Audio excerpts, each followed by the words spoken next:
Welcome back to Outnumbered the podcast. You are listening to episode 232, creating an exercise regimen that you love. Yes, we said you will love it. We promise. We promise that there is an exercise out there that you will love, but it might take a little bit of time and effort to find it. So we're going to give you our top tips for finding that exercise that you love, making a commitment to it, and then holding fast to it for the long haul so that you can see real improvement in your body. Let's go.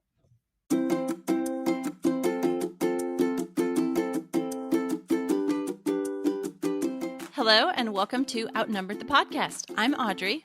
And I'm Bonnie. We are experienced moms to a combined total of 19 children. In our weekly episodes, we explore relatable topics using our perspectives of humor and chaos. Tune in for advice and encouragement to gain more joy in your parenting journey.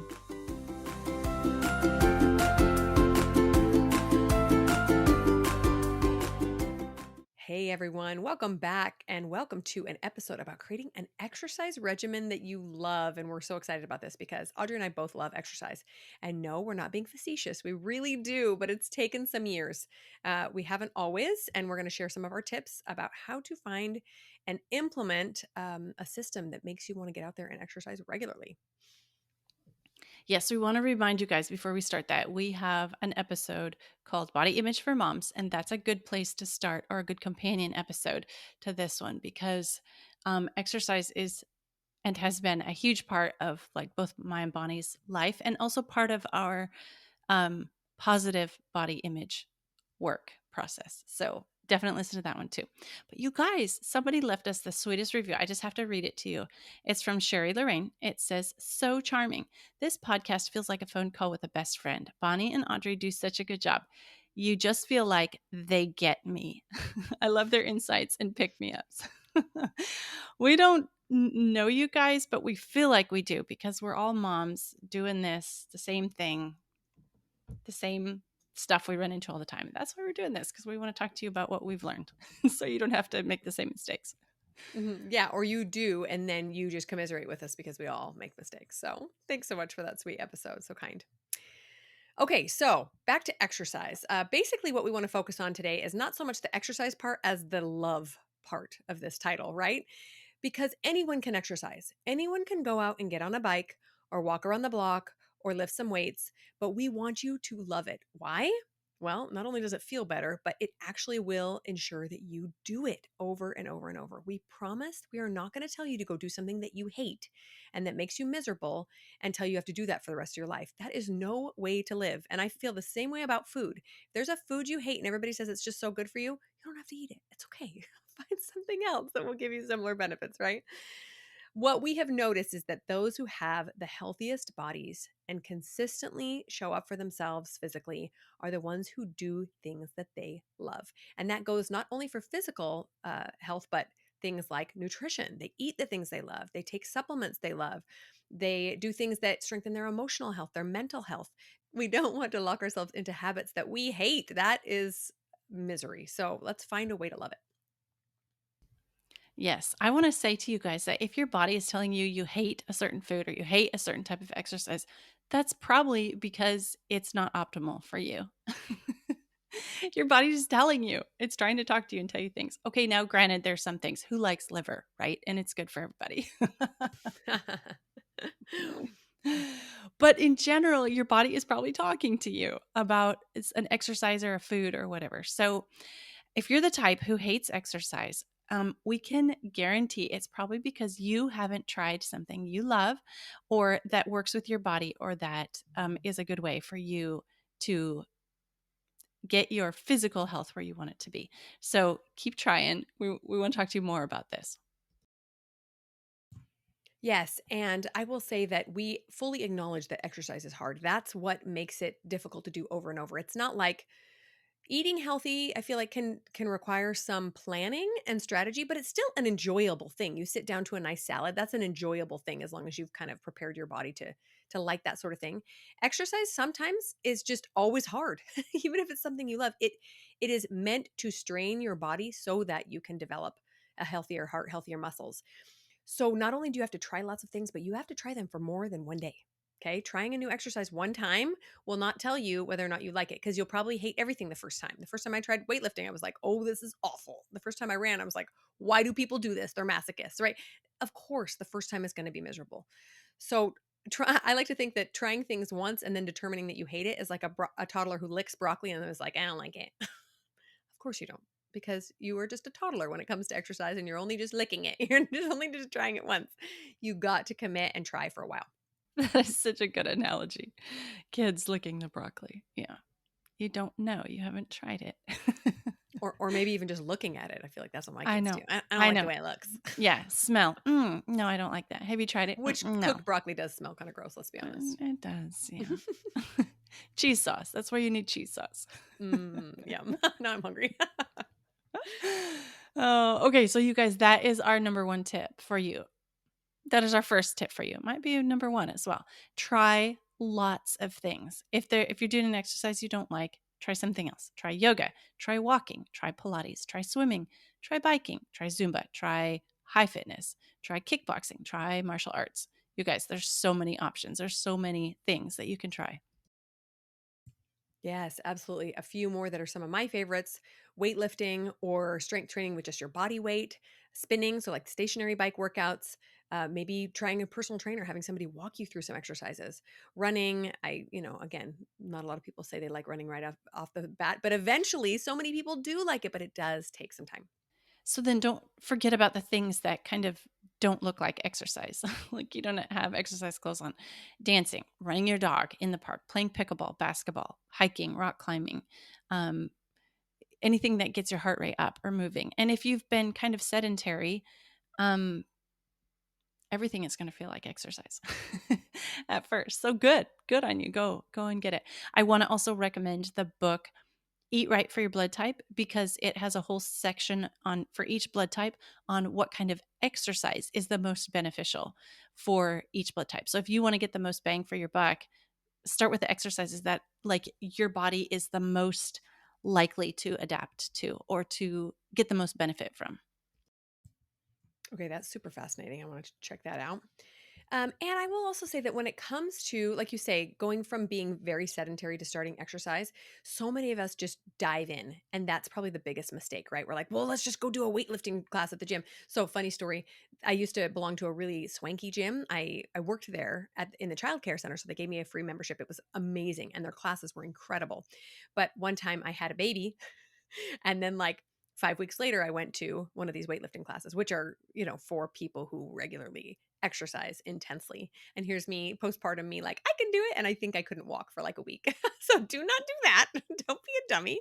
Even if you're doing a lot before having a baby or before, I don't know, having surgery or taking a break for some reason, ease yourself back in. Do your body and mind a favor by being kind to it and easing back in.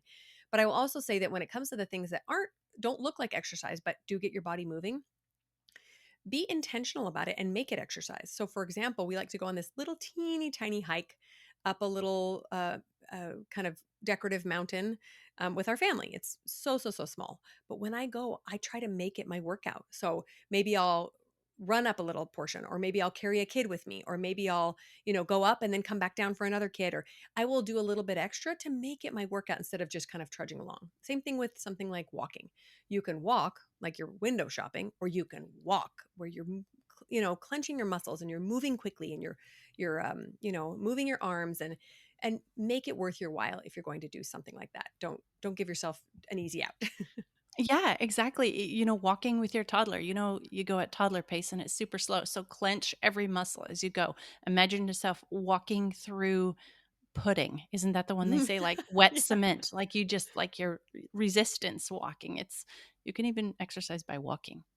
Right, right. And the more you do this, the more you will want to. A leisurely walk won't feel as energizing as a really brisk one, or as one where you are really activating all your muscles. So get to where you enjoy that, and it will be so much more fun to go out and do these fun play things because you're knowing how good it is for your body as well.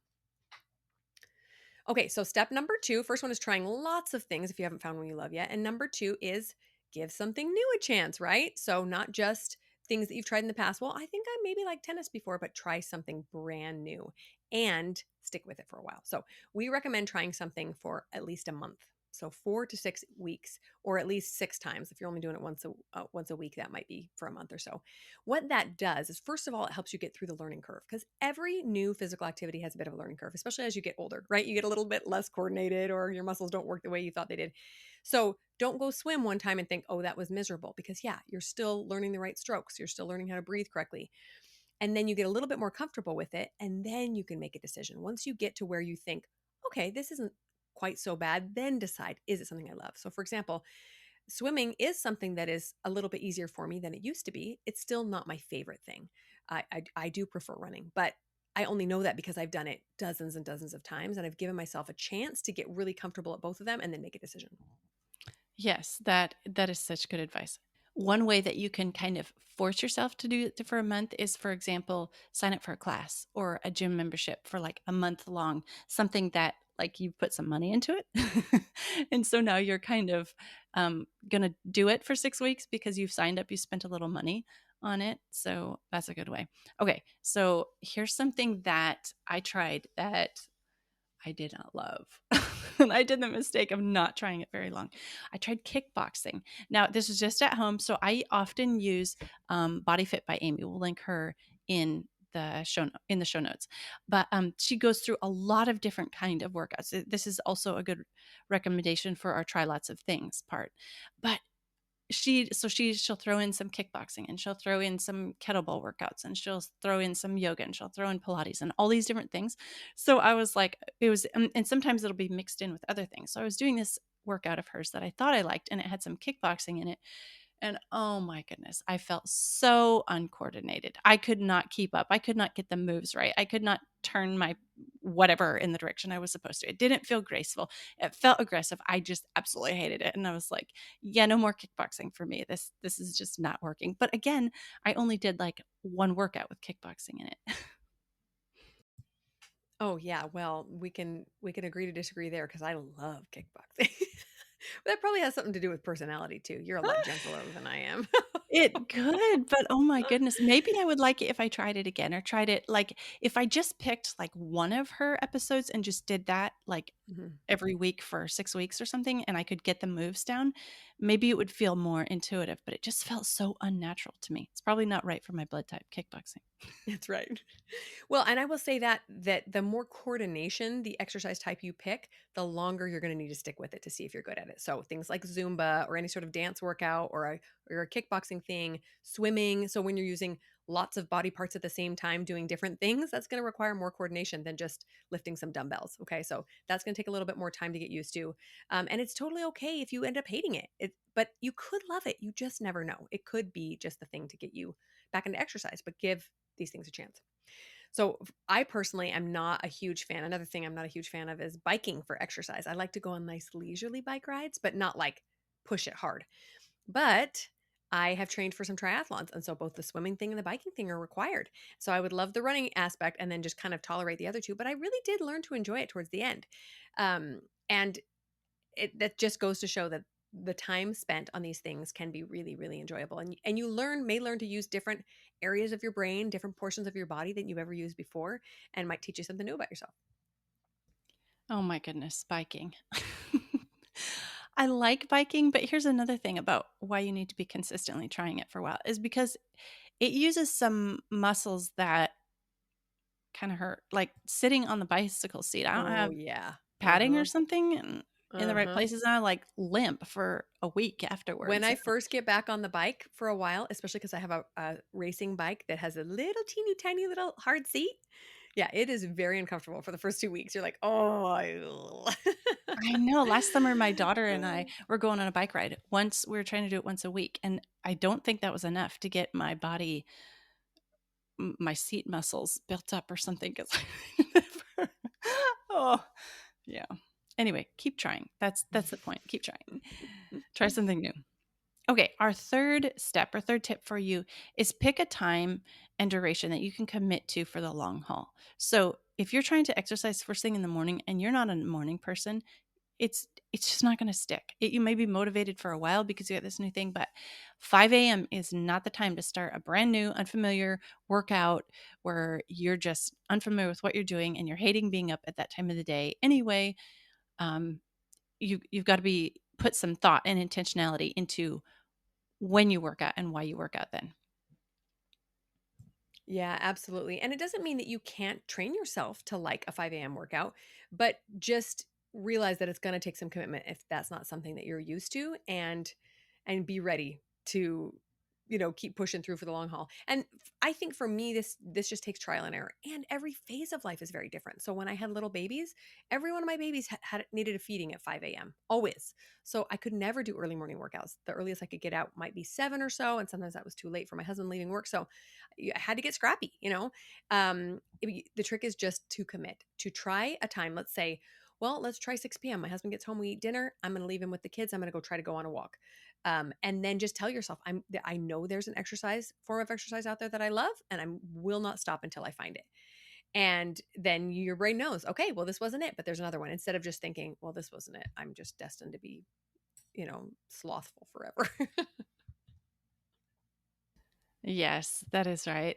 So one time that does not work out for working out for me is in the evening, like pretty close to bedtime, because or at least like heavy exercise. Like I can do a yoga or I can do a walk or something gentle in the evening. But if I like do this big heavy workout and I'm getting sweating and I'm getting myself adrenaline and my metabolism and my heart rate and all that, I'm not going to go to bed in an hour. I'm going to be like whirring, spinning for a couple hours. That does not work for me. And there are times in my life where I have had to figure out a workout routine that involved my kids because there was no way that I could leave kids at home alone and go work out somewhere, or it just didn't work out. So I have done back in the day before YouTube was a thing, I had CDs and I did P90X with my kids and they did what they could and I did what I could and we just did that. We like 3 times a week. It was exercise time and we did that. I have done yoga with kids climbing all over me like a jungle gym.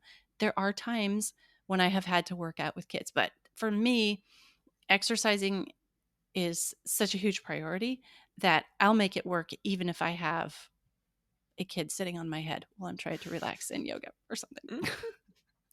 Oh man, all the memories when you said CDs of P90X. I think they're called DVDs actually, but yes, I had those Yeah. too. Yeah. Yeah, so you were like a Those are P90X intense. person too. Yeah. Yeah, What was those are his name? intense. Tony something or another? Yeah, I think. Yeah, those are crazy. And he like yelled at you. Whew, let Yeah. me tell you. Yeah. Even But his yoga one was like an hour and a half long, and, like, I could physically not stand up at the end of an hour and a half of yoga you're like, because it was is this really P90X yoga? yoga. Yeah. Try to kill you, yoga. Yeah. Yeah. So, see, I personally cannot stand working out with my kids around. I think it's because I just get really, really cranky, and they climb on me and I get interrupted and then it's not fun. And mostly I think my brain is always looking for an excuse to stop exercising. So if a kid gets on me, I'll be like, well, I'll just stop and play with them instead, instead of pushing through. So for me personally, I have to leave my house. And so I'd rather wake up at 5 o'clock in the morning with my husband still there than exercise with kids. But it's just personal preference. You have to do what works best for you. And like we said, sometimes in life are going to be way harder than other ones. But if you are committed, you will find a way. Like I said, I worked at a gym daycare for a while so that I could get a free membership and my kids could play there. Sometimes we would just go to the pool and I would put floaties on them and I would try to swim some laps, or we would all go for a walk together and they'd ride their bikes and I would just push the stroller full of a couple of kids. So anything is possible if you are committed. Yes, I have done all those things too. I didn't work at a gym, but we went to a gym that had a daycare, and we just made it work for a while because exercise was more important than not exercising. Yeah, yeah, yeah. Okay, so tip number 4 is to be accountable to someone other than yourself, which is very, very helpful to have someone that you answer to. So I personally have been lifting weights regularly for almost 2 years now. I did it some on and off in previous years, but after my last baby, I chose to invest in a personal trainer because I needed someone to show me the ropes, to remind me how everything worked, and most importantly, to hold me accountable to showing up at the gym. And so I met with her at 8 a.m. every Monday. And so, whether I was tired or overwhelmed or stressed out, Monday morning I was at the gym, and that just set me up for the whole week. And I've been more consistent than I have ever been in my life because someone was waiting for me. So, if you can get a friend or something to hold you accountable, it makes all the difference. Yes, there are so many different iterations of this that make it work for you. I remember when I was growing up, my mom would walk a mile and a half down to a friend's house, and the friend and her would walk back a mile and a half to her house, and then the friend would walk home. So they were each getting like a 3 mile walk, but they were together on the middle part of that, the middle mile and a half. And it was just great exercise. It's something they did. Um, I have often worked out with one of my kids who I find often when they hit those teenage years that they really need something extra as their body is growing and changing. They need it for the physical, they need it for the mental. I especially like to do this with my daughters because I guess I understand more the female body and the female emotions and hormones and everything that's going on. Um, so I'm currently working out at a gym with my 20-year-old daughter, and we go 2 mornings a week, and it helps her for work and college, and it helps me for so many ways. And or some evenings she'll be like, "Are we working out in the morning, Mom?" And some evenings I'll be like, We're working out in the morning, right?" So we're holding each other, helping each other accountable. Another, I know, like holding yourself accountable to yourself, it doesn't always work. But here's something that's currently working for me. I am holding myself accountable to my future self because I'm getting to an age where women start to lose bone mass, bone structure, osteoporosis. And if you work out with just even the tiniest bit of resistance, you can reverse or offset or eliminate that possible osteoporosis happening. And with, as many children and nursings, extended nursings as I've done, it could possibly be a concern. So I'm holding myself accountable to my future self. My future self doesn't want to have a hip break or, all the other things that come with osteoporosis. So my future self is very glad that my present self is holding herself accountable so that I can be like, because I had my last child when I was in my early 40s, and I want to be in a state where I want to be in a good condition physically where I can be around to take care of him and enjoy him and I want to be a spry old lady. Yeah. But I feel like I'm holding myself accountable to my future self and to my future children as they're still needing me as they're growing. Oh, I Not love that. future children. I'm sorry. I'm holding myself accountable to my current children and in their futures. No announcements. Not saying anything here. Good catch. I love that. Yeah, and if your future self is a bit of a stretch for you or you still can't make that work, holding yourself accountable to your children in the future, to your future family, right? What about your husband, right? Can you keep up with him? Can you keep up with your grandkids? Are you going to be able to roll down the hill with them and bounce them on your knee and go for a jog together, ride bikes together? If we want to enjoy our lives, we have to take care of the vehicle that we are in. So, I would also say that holding yourself accountable does not have to look fancy. It doesn't have to look like a personal trainer. Audrey and I are actually part of a little Marco Polo group we have where we just check in with each other about fitness and nutrition goals. We'll say, "Oh, my goal is to do a little bit more strength training," or "My goal is to, pump my heart a little bit more each week," or "Oh, how much are you doing on the stair climber?" It can be so helpful to just have someone check in with you every now and again. So you have to answer to someone.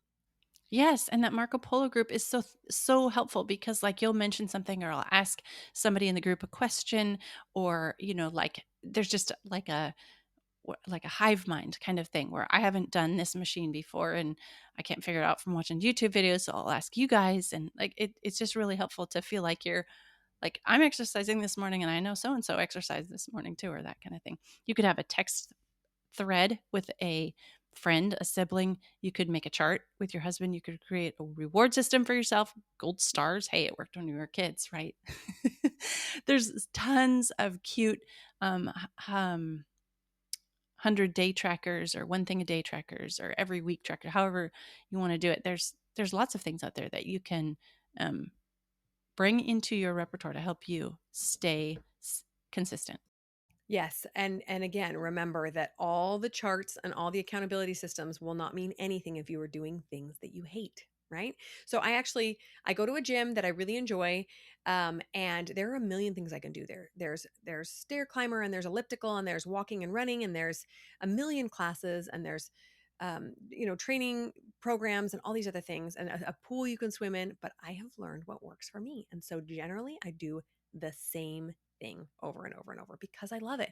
And add on top of that, I always listen to music that pumps me up.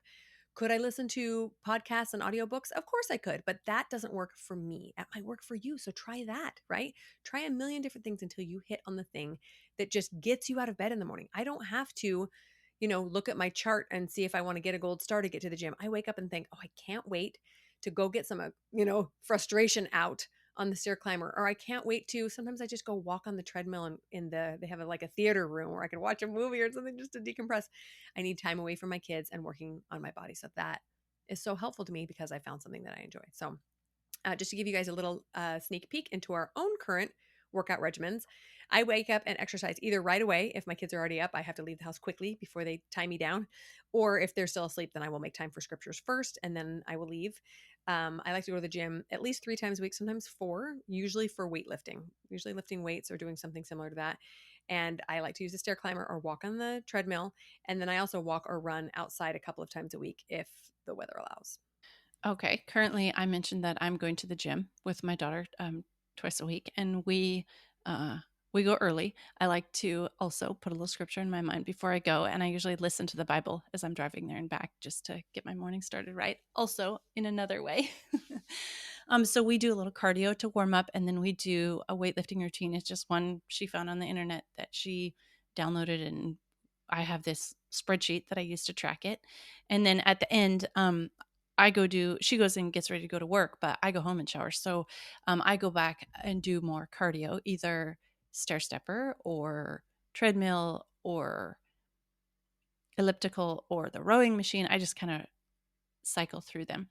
Then a couple times a week, I like to do yoga at home. And I usually end up doing that in the afternoon because the place where I can work out is in my bedroom where my husband or kid might still be sleeping in the early morning. So I usually do that like after lunch in my afternoon work hours. And that's also highly beneficial type of exercise for my blood type.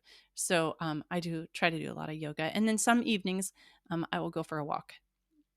I love outdoor exercises, like super amazing for me. And then my daughter and I are trying to go for a bicycle ride once a week also this summer, but maybe we ought to bump it up to twice a week or something because those muscles are just not quite there where they need to be yet. Yeah, it takes a little bit of adjusting. Like you said, keep giving it a shot until your body's used to it, right? One thought I wanted to share is that I recently saw a Instagram video that was talking about the benefits of exercising for children when it comes to just watching their mother exercise.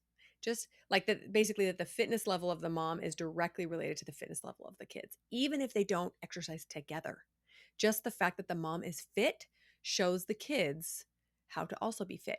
And I don't think it's specifically that they're seeing mom go to the gym and they then want to go to the gym, but rather they see mom prioritize her body and that and be able to go out and do a cartwheel and be able to go out and ride bikes together and be able to do these physically demanding things, and they think I want that, right? Or they just think that's normal. They just ingrain that in their brain that it's normal for mom to go out and ride bikes. It's normal for mom to go be able to jog to the end of the block or not. If they don't think that's normal, then they are going to just kind of subconsciously let that go as they grow up. So I have so many memories of my mom in her 80s workout gear. Sorry, mom, I'm calling you out. In her little leotard and her biker shorts, right? Flinging hand weights around to whatever random 80s music because that was important to her too. And she went on walks almost every single day of her life. I mean, she still does. She's still around. But as far as when I was growing up, I just remember seeing that all the time and knowing that that was important. It was going to be important for me. It was important for her. It's important for everyone. So Yeah, my mom totally did aerobics in the 80s, aerobics classes. And to this day, I think the best workout music is 80s workout, it 80s really music, is. right? There's nothing It better is to so workout to good. because that was like my paradigm growing up, mom It in is so good. leg warmers and, aerobics, right? Here's a funny story. I would sometimes join her and we would just kind of dance around together. It was aerobics. It's always a kind of fun little dancey beat. And my brother was off making mischief somewhere in the house. And apparently he found, I think, a pair of tongs or something, kitchen tongs, and stuck it in an electrical outlet and blew some switches and turned off the TV. And we're like, what just happened? During exercise, having an unsupervised child, that too can happen to you. Okay, so a few final thoughts. Again, if you have been hating something or avoiding exercise because you hate it, you have our permission to stop. You never have to run another mile in your life. I am giving you that permission. You never have to swim laps ever if you hate it. Just don't do it. But find something that does work, right? That works both your heart and your muscles. Ideally, both at the same time. But if you can swap off between, strength training, slower strength training, and also cardio. But your body needs that to have a long, healthy, amazing life. And just a side note on that, endless cardio is not very effective, especially when it is like low level. So many of us are like, we'll just go and get on the treadmill for 47 minutes. That'll be great. But we're not really huffing and puffing, and we're not really using our muscles. We're just kind of meandering along, right? So I'm a huge fan of strength training. Like Audrey said, it eliminates osteoporosis. It eliminates that muscle atrophy that naturally comes with age. It actually boosts your immune system. It helps lower insulin resistance. It just helps all the things. So use those muscles. Yeah, those such good thoughts. So keep in mind there's 3 parts of being physically fit. There is cardio, there is strength, and there is flexibility. So try different things in all those areas. Like don't just do cardio or don't just do strength training, but like try to mix them in, all those, because there's different parts of being like, maybe you've got the biggest muscles in the world, but you can't reach down and touch your toes. How's that? Being very physically fit, right? So my final thoughts are try to promote a culture of health in your life. So don't just eat right and never exercise, or don't just exercise and then eat crappy. Like have a whole culture of health. Do it for your kids so that is their paradigm. That is what is normal for them. Like you're not only doing it for yourself and your own physical and mental health, you're doing it for your kids and theirs. Surround yourself with like-minded people. If you are surrounded by people who make fun of exercise, you're going to hear their voices in your head when you go to exercise. I guarantee you. I have some family members who I don't talk about exercise because they just make fun of people who exercise, right? And how's that helping me? And then my biggest tip for you is that what you do today is going to affect how you feel tomorrow. You might not notice the benefits today. Sometimes you will, like when you're really in a good routine, you'll notice you have more energy and you feel better and you eat better that day. But being healthy today affects tomorrow. And that's what you want. Like, don't exercise and say, oh, nothing happened. I felt terrible the rest of the day. Well, yeah, kind of, it hurts. But tomorrow you're going to feel better. You're going to feel lighter. You're going to feel stronger. And so keep that in mind. What you do today is going to affect how you feel tomorrow. And just do it. You find something that you love and love it. Yeah, and you might also want to keep track of the progress you do see. So like with weightlifting, you see your body change, right? You see yourself develop muscles and lean down a little bit. Taking pictures or measurements can motivate you to keep going when all you feel is sore every day for 3 weeks, But then you start to see some changes, and it's just amazing what our bodies are capable of when we take care of them. So let's go do that. All right, friends, that's what we've got for you this week. Thanks so much for listening. I'm Bonnie. I'm Audrey, and we're outnumbered. Thanks for listening, friends. Click the link in the show notes to subscribe to our email and never miss another episode. Show us some love by leaving a review on iTunes or sharing the podcast with a friend. Thanks for all your support. We'll talk to you next week.